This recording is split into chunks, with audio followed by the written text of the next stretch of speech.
foreign scene, all government officials in Guinea have been banned from international travel until further notice following the military coup that ousted President Alpha Condé from office on Sunday.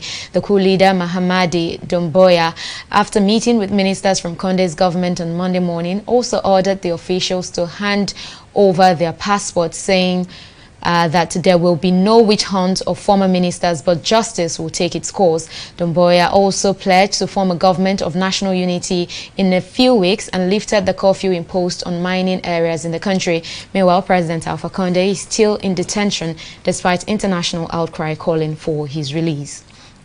Joining us on the news to speak more on this is Global Affairs Analyst Achike Chude. Thank you very much, Mr. Achike, for joining us on the news. Now, the Guinea's new leader, if we can call him that now, has said a national government will be formed soon without a specific time frame. Now, that line sounds quite familiar. We heard the same for Mali, in Chad as well. And we know that these coup leaders in these cases have not particularly stood by their word. So how long do you think the soldiers can hold things down before a return to democratic rule in Guinea? Well, I think nobody knows. A lot of things are going to happen. You're going to have a lot of shifting sands, obviously. And again, I do not think they're exactly going to be allowed to do it their own way. If you made reference to Chad, you made reference to Mali.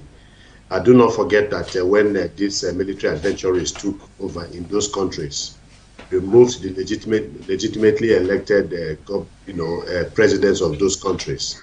They set their own, timeline. But intervention by the international community, especially by the Economic Committee of West African States, ensured that that timeline that was set by them was not realizable as a result of the political pressure exerted on them. They were able to, change the timeline, and so it was a timeline that was agreed not just by the coupists, but in concert with the ECOWAS and then members of the opposition. And then of course the entire political arrangement was also dependent on the intervention by ECOWAS. And then the Liberian president, George Weah, said he's concerned about the regional impact of this coup. Now, where do you see things going in the region? And is there something, you mentioned ECOWAS. Now, ECOWAS and even the African Union, what really can be done as a matter of urgency to address this? Because it's becoming one too many. Yeah, well, this is a great pandemic. Just when about 7, 8, 10 years ago, we were beginning to say that issues of coup making in Africa, especially in the West African sub-region, is a thing of the past. It's no longer fashionable. I'm not so sure with the spate of military interventions that we have been seeing for quite some time. So it is becoming a norm in West Africa, and that is, the worry.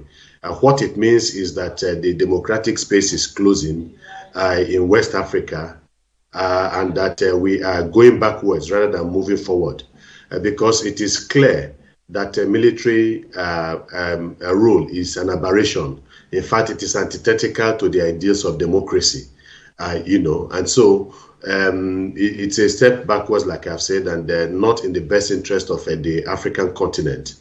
And so something has to be done, obviously, to arrest this situation, because obviously the coupists are becoming emboldened, perhaps by the inability of ECOWAS and the international community to apply appropriate punitive measures and sanctions against coupists. Obviously, and that is why they are doing that, because they seem to also be benefiting from from the process of coup making, when ECOWAS and regional bodies, international bodies, get into agreement with them and try to create a space within the political structure of the new transitional government that is taking place, and also incorporates the coupists into the process. So that is an incentivization of a coup plotters, and that's why it continues to happen.